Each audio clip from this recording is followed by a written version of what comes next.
નમસ્કાર વિદ્યાર્થી મિત્રો, આપણે ધોરણ 11 વિષય ગુજરાતીમાં ચેપ્ટર નંબર 2 એમાં અગાઉના લેક્ચરમાં પોસ્ટ ઓફિસ કૃતિ છે એનો અભ્યાસ કરી ગયા છે. એમના લેખક ધૂમકેતુ ગૌરીશંકર ગોવર્ધન રામ જોશી. આખું નામ લખેલું નથી પણ અગાઉના લેક્ચરમાં મારું લખેલું છે. સાહિત્ય પ્રકાર એમનો નવલિકા છે. આ કૃતિ છે તણખા મંડળ ભાગ 1 માંથી લીધેલી છે. મુખ્ય પાત્ર અલી ડોસો મરિયમ એ આપણે અગાઉના લેક્ચરમાં જોઈ ગયા છીએ. પોસ્ટ માસ્ટર સુધી જોઈ ગયા છે. આજે એક નવા પાત્રનો અભ્યાસ કરવાનો છે. એમનું નામ મેં લખેલું છે લક્ષ્મી દાસ. બરોબર. એની અંદર સૌપ્રથમ અલી ડોસો છે એ પોતે વૃદ્ધાવસ્થાની અંદર પોસ્ટ ઓફિસ જાય છે એનું વર્ણન કરેલું છે. એ પણ આપણે અગાઉના લેક્ચરમાં ભણી ગયા છીએ. અલી ડોસાની જે છે યુવાન અવસ્થા કે યુવાન અવસ્થાની અંદર એમના કેવા કાર્યો છે એ કાર્યોને પણ આપણે ભણી ગયા છીએ. પછી લોકો જે છે પોસ્ટ ઓફિસના કર્મચારીઓ છે અલી ડોસાની કેવી રીતે હાંસી ઉડાવે છે એ પણ અગાઉના લેક્ચરમાં ભણી ગયા છીએ. છેલ્લે આપણે જે છે ગાંડાનું પ્રકરણ જે ચાલતું હતું અંદરો અંદર પોસ્ટ ઓફિસના જે કોઈ પણ અધિકારીઓ છે એ પોતે થાક ઉતારવા માટે અથવા તો થોડીક મગજને શાંતિ લેવા માટે થઈ અને અમુક નાહક જેવી વાતો કરી અને એ ગાંડાનો આપણે વાતો કરેલી હતી. ત્યાં આપણે લેક્ચર પૂરો કર્યો હતો. ત્યાંથી હવે આપણે આગળ અભ્યાસ કરીએ. બધા તમે ટેક્સ્ટ બુક ની અંદર ધ્યાન રાખજો. સાથે સાથે જે છે હું શબ્દાર્થ લખું છું કે શબ્દાર્થ પણ તમે નોંધ કરતા જાજો. બરોબર. તો આપણે પહોંચ્યા હતા પેજ નંબર 5 ઉપર છે. તે અડધા પેજ પછીના પેરેગ્રાફ થી જોઈએ કે એક દિવસ અલી 2-3 દિવસ સુધી આવ્યો નહીં. અલી જે છે ક્યાં નથી આવતો તો કે પોસ્ટ ઓફિસ જે છે એ 2-3 દિવસ આવ્યો નહીં.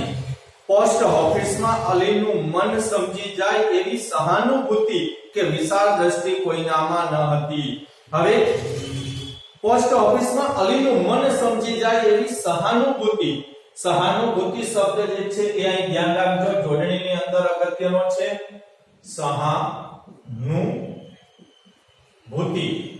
અહીંયા આ શબ્દ જે છે એ જોડણીની અંદર અગત્યનો છે. સહાનુભૂતિ એટલે શું થશે? સમાન ભાવ, સમભાવ, સમાન ભાવ. બરોબર. બીજો પર્યાય શબ્દ જે છે એનો શું થશે તો કે સમભાવ, સમાન ભાવ. એવો જે છે એ સમભાવ અથવા તો દિલસોજી બે શબ્દ પ્રયોજી શકાય. એટલે દિલસોજી વિશાળ દ્રષ્ટિ કોઈનામાં ન હતી. અલી જે છે એ ભાઈ શા માટે થઈને નહીં આવ્યો હોય એવું કોઈ સમજી શકે એવી કોઈનામાં દ્રષ્ટિ હતી નહીં. દ્રષ્ટિ એટલે કે નજર. પછી શું કીધું છે? પણ એ કેમ ન આવ્યો એવી કૌતુક બુદ્ધિ. બરોબર. શબ્દ જે છે એ જોડણીની અંદર અગત્યનો છે કૌતુક બુદ્ધિ. શબ્દ યાદ રાખજો કૌતુક બુદ્ધિ. આ શબ્દ જે છે ડબલ માત્રા આવશે. કૌતુક બુદ્ધિ એટલે કે કુતૂહલ જાગૃત કરે તેવી બુદ્ધિ. હવે કુતૂહલ, કુતૂહલ શબ્દ પણ યાદ રાખજો. કુતૂહલ એટલે કે આમ તર્ક થાય એવી વિચાર. બરોબર. એટલે કે એવી પોતાને સૌને થઈ પણ કેમ ના આવ્યો હશે એમ અંદરો અંદર પોસ્ટ ઓફિસના અધિકારીઓને થાય છે. કુતૂહલ થાય છે એટલે કે કેમ નહીં આવ્યો હોય. મનની અંદર કંઈક તર્ક વિચારો જે છે એ ઉદ્ભવે છે. હવે શું કીધું? પછી અલી આવ્યો પણ તે દિવસે એ હાંકતો હતો. હાંકતો હતો એટલે કે શ્વાસોશ્વાસ. અને એના ચહેરા પર જીવન સંધ્યા સ્પષ્ટ ચિહ્ન હતા. એના ચહેરા ઉપર જીવન સંધ્યાના સ્પષ્ટ ચિહ્ન.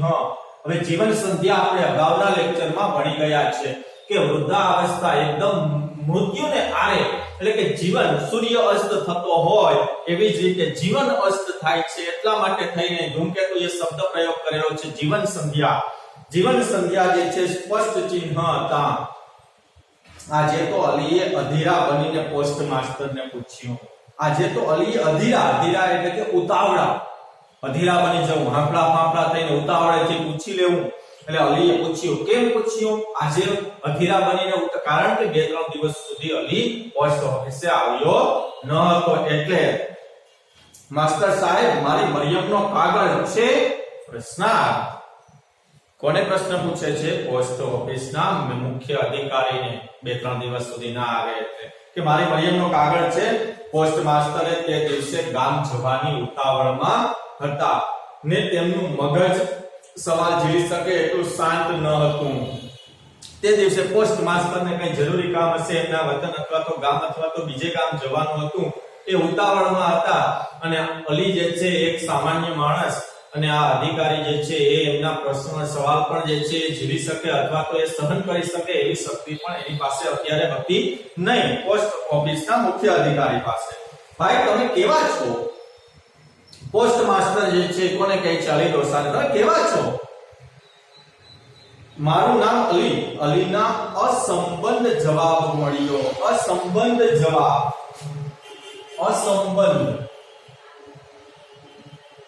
અસંબંધ જે છે એ જવાબ મળે છે. બરોબર? અસંબંધ જવાબ મળ્યો. અસંબંધ એટલે અનુચિત. અનુચિત નો અર્થ શું થાય? અયોગ્ય. યોગ્ય ન હોય એવું અનુચિત. એટલે બરોબર એ શું કહે છે કે અનુચિત જવાબ મળ્યો.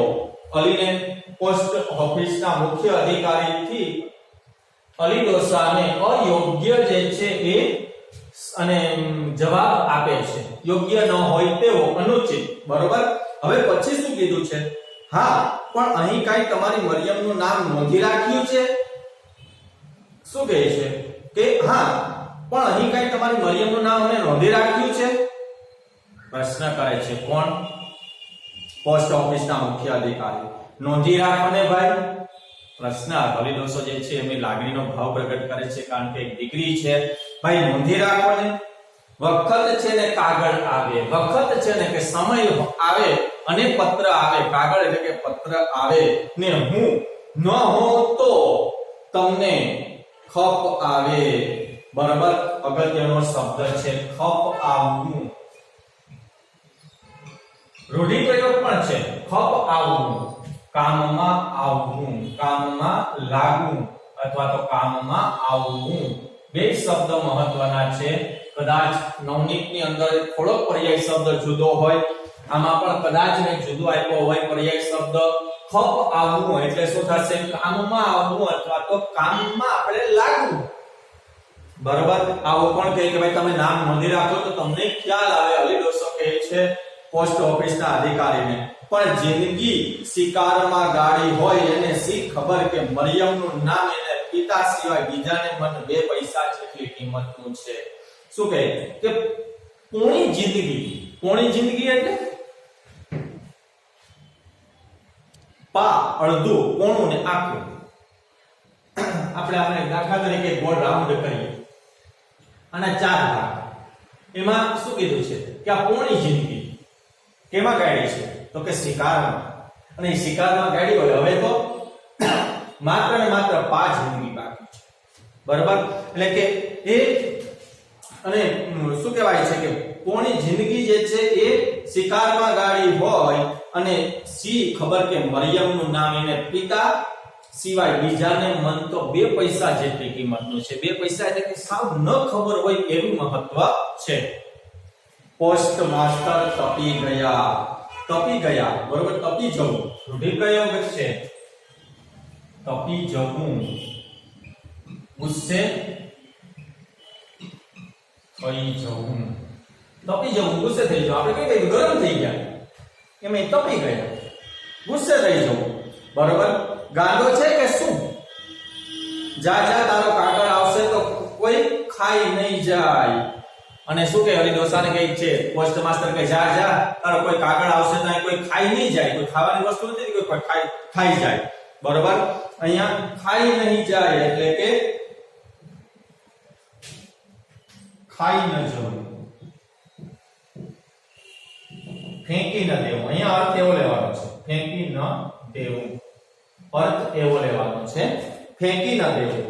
બરોબર? પોસ્ટ માસ્ટર ઉતાવળમાં ચાલ્યા ગયા અને અલી ધીમે પગલે બહાર નીકળ્યો. પોસ્ટ ઓફિસમાંથી એકદમ ધીમા પગલે જે છે અલી બહાર નીકળે છે. નીકળતા એક વખત ફરીને પોસ્ટ માસ્ટર તરફ જોઈ લીધું. પેજ નંબર 6 ઉપર જોજો પોસ્ટ માસ્ટર તરફ જોઈ લીધું. આજે એની આંખમાં અનાથના આંસુની છાલક હતી. આજે એની આંખમાં અનાથ એટલે કે જેનું કોઈ આધાર ન હોય એને શું કહેવાય? અનાથ. બરોબર. હવે શું કીધું છે કે અનાથના આંસુની છાલક હતી એટલે કે અનાથ પ્રત્યે સહાનુભૂતિ જાગવવી. અનાથના આંસુની છાલક, અનાથના આંસુની છાલક. હવે શું કીધું છે એટલે એનો અર્થ શું થશે કે અનાથ પ્રત્યે સહાનુભૂતિ જાગવી. અનાથ પ્રત્યે સહાનુભૂતિ જાગવી. બરાબર. હવે શું કીધું? અશ્રદ્ધા ન હતી પણ ધૈર્યનો અંત આવ્યો. અશ્રદ્ધા ન હતી. બરાબર. એમને અશ્રદ્ધા નહોતી કે નહીં આવે એવી અશ્રદ્ધા ન હતી પણ ધૈર્યનો અંત આવ્યો. ધૈર્યનો અંત આવવો એટલે કે હવે ધીરજ ખૂટી જવી. બરાબર. ધીરજ પૂરી થઈ જવી. અંત આવ્યો હતો. અરે હવે મરિયમનો કાગળ ક્યાંથી પહોંચે? કારણ કે હવે એની વૃદ્ધાવસ્થા અને હવે આ પોસ્ટ ઓફિસ સુધી પહોંચી શકે એમ નથી. એટલે કે હવે તો મારી દીકરી મરિયમનો કાગળ મારા સુધી ક્યાંથી પહોંચે? એક કારકુન એની પાછળ આવતો લાગ્યો. હવે અલીડોસો ત્યાંથી બહાર નીકળે છે. જોજો અહીંયાથી એકદમ કરુણ રસની અંદર નવલિકા પરિણમે છે. હવે ત્યાંથી શું કે એક કારકુન એની પાછળ આવતો લાગ્યો. અલી તેના તરફ ફર્યો. અલી તેના તરફ પાછો ફરે છે. ભાઈ, આશ્ચર્યના ભાવ સાથે ભાઈ. કારકુન ચમક્યો પણ તે સારો હતો. કારકુન ચમક્યો પણ તે માણસાઈ માનવતા એમાં ભરેલી હતી. સારો હતો. કેમ? જુઓ આ મારી પાસે છે એમ કહી પોતાની એક જૂની પતરાની દાબડી. શબ્દ પ્રયોગ યાદ રાખજો. દાબડી. દાબડી એટલે કે નાની ડબ્બી, અથવા તો આપણે જોઈએ તો નાની ડબ્બી શબ્દ પ્રયોગ રાખે. દાબડી એટલે કે નાની ડબ્બી. બરોબર. નાનો ડબ્બો શબ્દ પ્રયોગ. ડબ્બી શબ્દ છે એના કરતા પણ આપણે ડબ્બો શબ્દ પ્રયોગ છે. નાનો એવો ડબ્બો હતો. તેમાંથી અલીએ 5 ગીની કાઢી. શબ્દ પ્રયોગ બહુ મહત્વનો છે. ગીની. ગીની ટેક્સ્ટબુકમાં આમ આપેલો છે. બરોબર. ગીની શબ્દ જે છે મેં લખ્યો છે એ રીતના ગીની આપેલો છે. પણ ગીની હસવો પણ લખી શકાય. એટલે કે 5 ગીની. ગીની એટલે જે તે સમયના અંદર જે છે સોનાના સિક્કા. સોનાનો સિક્કો. બરોબર. અથવા તો કિંમતીદાર એ સિક્કા, સોનું, રૂપું, જે કંઈ પણ આપણે તાંબા પિત્તળ કહીએ છીએ, પણ અહીંયા સોનાનો સિક્કો અર્થ લેવાનો છે. 5 ગીની કાઢી. જોઈ કારકુન ભડક્યો. બરોબર. એક અલીડોસો જે છે એ છેલ્લી વખત પોસ્ટ ઓફિસે આવે છે અને ત્યારે કહે છે કે એ ભડક્યો. ભડકવું એટલે ગભરાઈ જવું, ડરી જવું. પણ અહીંયા અર્થ આપણે એમ પણ લઈ શકીએ કે ગુસ્સે થઈ જવું. ભડક્યો એટલે ભડકવું એટલે શું થાય? ગુસ્સે અને ડરી જવું. ભડક્યો એટલે શું થશે? ગુસ્સે થઈ જવું. અર્થ અહીંયા આ લેવાનો છે. પણ એનો બીજો અર્થ છે ડરી જવું, ગભરાઈ જવું. બરોબર. અને ભડકશો નહીં. અલી તરત જ જવાબ આપે છે. ભડકશો નહીં. તમારે આ ઉપયોગી ચીજ છે. તમારે આ ઉપયોગી ચીજ છે. મારે હવે તેનો ઉપયોગ નથી. પણ એક કામ કરશો. મારે હવે આનો કોઈ ઉપયોગ નથી. તમે મારું એક કામ કરશો. પ્રશ્નાર્થ. એ કોને કરે છે? વાત કરે છે પોસ્ટ ઓફિસના એક અધિકારીને વાત કરે છે. હવે પછી શું કીધું છે? શું? તરત જવાબ આપે છે પોસ્ટ ઓફિસનો અધિકારી. શું? આ ઉપર શું દેખાય છે? ઉપર નજર કરે છે કે ઉપર શું દેખાય છે? તમારી ઉપર ન જોતા. હા, ઉપર શું દેખાય છે? કારણ કે તો ખુલ્લા બહાર ઉભા છે, નહીતર પાછું તમે ઉપર જોશો. એટલે શું કીધું છે કે ઉપર શું દેખાય છે? અલીએ શૂન્ય આકાશ સામે આંગળી ચીંધી. અલીએ આમ ઉપર આકાશ સામે આંગળી ચીંધી છે. એટલે તરત જ પોસ્ટ ઓફિસના અધિકારીએ જવાબ આપ્યો, આકાશ ઉપર અલ્લાહ છે તેની સાક્ષીમાં તમને પૈસા આપું છું. ઉપર અલ્લાહ છે, ભગવાન છે, એની સાક્ષીએ હું તમને રૂપિયા આપું છું. તમારે મારી મરિયમનો કાગળ આવે તો પહોંચાડવો. હવે શું કહે છે? તમારે મારી મરિયમનો કાગળ આવે તો પહોંચાડવો. જો કરુણ રસ છે, એક પિતાનો હૃદય છે, દીકરી પ્રત્યેની લાગણી છે. કારકુન આશ્ચર્યમાં સ્થિર ઉભો. આશ્ચર્યમાં એટલે કે એકદમ આમ આશ્ચર્યચકિત થઈને સ્થિર ઉભો. ક્યાંથી ક્યાં પહોંચાડવો? ક્યાંથી ક્યાં પહોંચાડવો? કોણ પ્રશ્ન કરે છે? પોસ્ટ ઓફિસનો અધિકારી. ક્યાંથી ક્યાં પહોંચાડવો? મારી કબર ઉપર. જો કરુણ રસ છે, મારી કબર ઉપર. હે? પ્રશ્ન તરત જ એકદમ આશ્ચર્યચકિત થઈ જાય. હે? મારી કબર ઉપર? એટલે કે એ અલી દોસ્તો એમ કહે છે કે મારી કબર ઉપર. એટલે તરત જ પોસ્ટ ઓફિસનો અધિકારી, હે? સાચું કહું છું, આજે હવે છેલ્લો દિવસ છે. આજે હવે છેલ્લો દિવસ છે, એટલે કે હું અહીંયા આવી શકું એમ હવે નથી. હવે મારા શ્વાસ, મારા પ્રાણ ક્યારે જાય છે મને ખબર નથી. એટલે આજે મારો છેલ્લો દિવસ છે. અરે છેલ્લો? મરિયમ ન મળી, કાગળે ન મળ્યો. મરિયમ પણ ન મળી અને કાગળે ન મળ્યો. અલીની આંખમાં ઘેન હતું. અલીની આંખમાં ઘેન હતું. શબ્દ ઉપર ધ્યાન રાખજો. ઘેન, ઘેન એટલે નશો કે સમાનાર્થી શબ્દ લઈ શકાય. બરાબર? નશો કે બરાબર. કારકુન ધીમે ધીમે તેનાથી છૂટો પડી ચાલ્યો ગયો. તેના ખિસ્સામાં 3 તોલા સોનું પડ્યું હતું. બરાબર? હવે ત્યાંથી પોસ્ટ ઓફિસનો અધિકારી જે છે ધીમે ધીમે છૂટો પડી ગયો અને તેના ખિસ્સામાં 3 તોલા સોનું પડ્યું હતું. કેને લીધે? સોનાનો સિક્કાઓ જે છે એ અલી ડોસાએ આપેલા હતા. બરાબર? એટલે એનો વજન જે છે કેટલા તોલા જેટલા થાય? 3 તોલા જેટલું. ત્યારે એ સમયની અંદર સોનાનું મહત્વ જે છે મૂલ્ય બહુ ઓછું હતું. આજના 3 તોલા તો બહુ કિંમત બહુ વધી જાય. બરોબર? પછી આગળ શું કીધું? કારકુન ધીમે ધીમે તેનાથી છૂટો પડી ચાલ્યો ગયો. તેના ખિસ્સામાં 3 તોલા સોનું પડ્યું હતું. પછી અલી કોઈ દિવસ દેખાયો નહીં. પછી એ માણસ જે છે એ કોણ છે? તો કે એ માણસ છે લક્ષ્મીદાસ છે, જે આપનાર જે છે અલી દોસ્તો જે આ ગિનીઓ આપે છે એ માણસ છે લક્ષ્મીદાસ છે. આજે મેં પાત્રનો સમાવેશ પણ કરી લીધો છે. બરોબર? હવે શું કહે છે? એ દેખાયો નહીં અને એની ખબર કાઢવાની ચિંતા તો કોઈને હતી જ નહીં. અને એ ક્યાં છે, શું કરે છે એવી ચિંતા તો કોઈને હતી જ નહીં. એક દિવસ પોસ્ટ માસ્ટર જરાક અફસોસમાં હતા. એક દિવસ પોસ્ટ માસ્ટર, પોસ્ટ ઓફિસના મુખ્ય અધિકારી અફસોસમાં હતા. અફસોસ શબ્દ જે છે એની અંદર સંધિની અંદર ધ્યાન રાખજો. અફસોસ. બરોબર? અફસોસ શબ્દ જે છે એ યાદ રાખજો. અફસોસનો અર્થ તો જે છે ચિંતા થાય છે.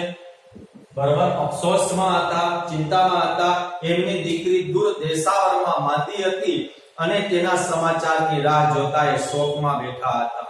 કારણ કે એક દિવસ પોસ્ટ ઓફિસના મુખ્ય અધિકારી જે છે તે થોડાક ચિંતામાં હતા. એમની દીકરી દૂર દેશાવરમાં, દેશાવર એટલે કે બીજા દેશમાં, પરદેશમાં.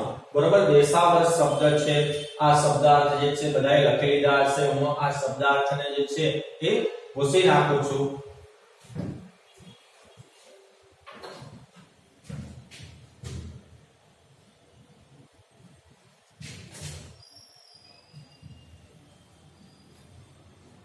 હવે શું કીધું છે કે દૂર દેશાવર શબ્દ પ્રયોગ થયેલો છે. દેશાવર, બીજો દેશ અથવા તો પરદેશ. હવે શું કીધું છે? આગળ જોઈએ કે દૂર દેશાવરમાં માંદી હતી, તેના સમાચારની રાહ જોતા એ શોકમાં બેઠા હતા. શોક એટલે દુઃખ. શોકનો અર્થ જે છે એ શું થાય? દુઃખ. જો ચ ના અર્થમાં ફેર પડી જાય, ચોક અને શોક બે અર્થ અનર્થ થઈ જાય છે, ધ્યાન રાખજો. ટપાલ આવીને કાગળનો થોક પકડ્યો. પોસ્ટ માસ્ટરે જે છે એ ઘણી બધી ટપાલો આવે છે ને એ ટપાલોની અંદર થોક એટલે કે થપ્પો, બરોબર, થપ્પો પકડ્યો. રંગ ઉપરથી પોતાનું કવર છે, રંગ ઉપરથી પોતાનું કવર છે એમ ધારી પોસ્ટ માસ્ટરે ઝપાટા બંધ એક કવર ઉંચકી લીધું. પોસ્ટ ઓફિસના મુખ્ય અધિકારી, બરોબર, આગળ એનો સંવાદ થયો તો એક દિવસે ઉતાવળમાં હોય છે એની વાત હમણાં જ આપણે આગળ જોયું છે. એ શું કહે છે કે એ તરત જ એક કવર ઉંચકી લીધું, પણ એના ઉપર સરનામું હતું કોચમેન અલી ડોસા. જો કાગળ આવે છે અને એની ઉપર સરનામું શું હોય છે? કોચમેન અલી ડોસા. કારણ કે આજે જે છે એક પિતાનું હૃદય, એક પિતા જે છે એ સમજી શકે છે પોસ્ટ ઓફિસના મુખ્ય અધિકારીની દીકરી જે છે પરદેશમાં, બીજા દેશમાં, બરોબર, એ ત્યાં બીમાર હોય છે અને એની સમાચારની રાહ જોઈને, પત્રની રાહ જોઈને બેઠા હોય છે અને એમાંથી એક અલગ પ્રકારનું કવર હોય છે, એક અલગ પ્રકારનું કવર મારું હશે એમ સમજીને તરત જ ઉચકી લે છે. એના ઉપર સરનામું શું હોય છે? કોચમેન અલી ડોસા. હવે શું કીધું? વીજળીનો આંચકો લાગ્યો હોય તેમ એમણે તે નીચે નાખી દીધો. વીજળીનો આંચકો અચાનક જે છે આપણે વીજળીનો કરંટ લાગે, શોર્ટ લાગે અને આપણા હાથમાંથી કોઈ વસ્તુ ફેંકાઈ જાય એમ એણે એ કવરને ફેંકી નીચે નાખી દીધું. દિલગીરી અને ચિંતાથી થોડી ક્ષણમાં એમનો અધિકારીનો કડક સ્વભાવ જતો રહી માનવ સ્વભાવ બહાર આવ્યો હતો. દિલગીરી શબ્દ મેં તમને આગળના લેક્ચરમાં સમજાવી દીધો છે કે ગીરી શબ્દ કેવી રીતે લખવો, બરોબર. એની ચિંતામાં થોડી ક્ષણમાં એમનો અધિકારીનો કડક સ્વભાવ જે છે એ જતો રહ્યો અને માનવ સ્વભાવ, માનવતાનો સ્વભાવ એ બહાર આવ્યો હતો. એમણે એકદમ સાંભળ્યું કે આ પેલા ડોસાનું કવર અને કદાચ એની દીકરી મરિયમનું, અને એને તરત જ યાદ આવે છે કે આ પેલો ડોસો જે છે એ અહીંયા રોજ માટે થઈ અને એ પત્ર લેવા આવતો તો એમનું જ કવર અને એ એની દીકરી મરિયમનું. લક્ષ્મીદાસ એમણે એક બૂમ પાડી. જો મેં અહીંયા પાત્ર લખેલું છે લક્ષ્મીદાસ, બરોબર, લક્ષ્મીદાસ એમ એને બૂમ પાડી. કોણે? પોસ્ટ માસ્ટરના મુખ્ય અધિકારીએ. લક્ષ્મીદાસ તે જ માણસ હતો કે જેને અલીએ છેલ્લી ઘડીએ પૈસા આપ્યા હતા, અને આ લક્ષ્મીદાસ તે જ માણસ હતો કે એમને શું આપ્યું હોય? 5 ગિની, બરોબર, એ જ માણસ હતો. હવે કેમ સાહેબ, આ તમારા કોચમેન અલી ડોસા આજે હવે ક્યાં છે? આ તમારા કોચમેન અલી ડોસા આજે હવે ક્યાં છે? તપાસ કરશું. તે દિવસે પોસ્ટ માસ્ટરના સમાચાર ન આવ્યા. આખી રાત્રિ શંકામાં વિતાવી અને તે દિવસે પોસ્ટ માસ્ટરના સમાચાર ન આવ્યા. હવે એ પોસ્ટ માસ્ટર જે છે એ લક્ષ્મીદાસ જે છે અલી ડોસાના કોઈ સમાચાર ના આપે એટલે શંકામાં વિતાવી. બીજા દિવસે સવારે 3 વાગ્યામાં તે ઓફિસમાં બેઠા હતા. બીજા દિવસે વહેલી સવારે 3 વાગ્યામાં તે ઓફિસમાં બેઠા હતા. 4 વાગ્યાને અલી ડોસા આવે કે હું પોતે જ તેને કવર આપું એવી આજ એમની ઈચ્છા હતી. કોની ઈચ્છા હતી? તો કે પોસ્ટ માસ્ટરની, બરોબર. શું ઈચ્છા હતી? કે આ વહેલી સવારે એ 3 વાગ્યામાં એ જાગી અને બેઠા હોય કે આજે જે અલી ડોસા પત્ર લેવા માટે થઈને આવે અને એ પત્ર હું એને જ આપું, મારા હાથે આપું, એવી એમની ઈચ્છા હતી. વૃદ્ધ ડોસાની સ્થિતિ પોસ્ટ માસ્ટર હવે સમજી ગયા હતા. કારણ કે એમની દીકરી ઉપર જે દીકરી જે છે એ બીમાર હોય અને એને ચિંતા થાય છે. એ ચિંતાને લીધે એ પોસ્ટ માસ્ટર પણ સમજી જાય છે. આજ આખી રાત એમણે સવારે આવનાર કાગળના ધ્યાનમાં ગાળી હતી. 5 વર્ષ સુધી આવી અખંડ રાત્રિઓ ગાળનાર તરફ એમનું હૃદય આજે પહેલે વહેલું લાગણીથી ઉછળી રહ્યું હતું. અને શું કહે છે કે અને આવી અખંડ રાત્રિ ગાળનાર તરફ જે છે આજ હૃદય એમનું પહેલે વહેલું લાગણીથી જે છે ઉછળી રહ્યું હતું. બરાબર 5 વાગ્યે બારણા પર ટકોરો પડ્યો. પોસ્ટમેન હજી આવ્યા ન હતા. વહેલી સવારના 5 વાગ્યાનો સમય છે અને બારણા ઉપર ટકોરો પડે છે. જો એમને ભાસ થાય છે પોસ્ટમેન હજી આવ્યા ન હતા, પણ આ ટકોરો અલીનો હતો. આ ટકોરો કોનો હતો? અલીનો હતો. એમ માત્ર અલી ડોસો છે નહીં, મૃત્યુ પામ્યો છે, હમણાં જ આવશે આગળ, પણ એની પહેલા હું તમને કહું છું ખાલી એમને પોસ્ટ માસ્ટરના ઓફિસને એમને ભાસ થાય છે. એમ લાગ્યું પોસ્ટ માસ્ટર ઉઠ્યા, પિતાનું હૃદય પિતાના હૃદયને પીછાને, પિતાનું હૃદય પિતાના હૃદયને પીછાને, પીછાને એટલે આ યાદ રાખજો શબ્દ, પીછાને શબ્દ છે, પીછાને એટલે કે શબ્દ પ્રયોગ ઉપર ધ્યાન રાખજો, ઓળખવું. પીછાને એટલે કે એક પિતાનું હૃદય જે છે એ પિતાના હૃદયને ઓળખે છે. તેમ આજે એ દોડ્યા, બારણું ખોલ્યું. કોણ ઓળખે છે? એક અલીડોસો તરીકે જે છે એ અલીડોસો છે એમ એ ઓળખે છે. આ રીતના જે છે એ પીછાને શબ્દ યાદ રાખજો. ફરી વખત ભાવાર્થ આપું છું. એમ લાગ્યું કે પોસ્ટ માસ્ટર ઉઠ્યા, પિતાનું હૃદય પિતાના હૃદયના પીછાને એટલે કે એક પિતાનું હૃદય બીજા પિતા જે છે એ ઓળખી શકે છે, અને આજે એ દોડ્યા અને બારણું ખુલે છે. કોનો ભાસ થાય છે? અલીડોસાનો. બરાબર, ત્યાં સુધી આપણે આ લેક્ચરને અત્યારે અહીંયા સુધી રાખીએ. હમણાં હું તમને આના પછીના લેક્ચરમાં આપણે આ પાઠને પણ પૂરો કરી દેશું. બરોબર, જે કંઈ પણ શબ્દાર્થ આપેલા છે એ શબ્દાર્થ લખી લેજો, અને તમે પાછળ જે કંઈ પણ સ્વાધ્યાય પૂરું થાય છે ફેસબુક ની અંદર અને લખી લેજો. અને હું તમને હોમવર્ક આપીશ, એ હોમવર્ક તમારે રફબુક ની અંદર હોમવર્ક પણ બતાવવાનું રહેશે સાથે સાથે. બરોબર, તો આપણે અહીંયા સુધી રાખીએ. અસ્તુ.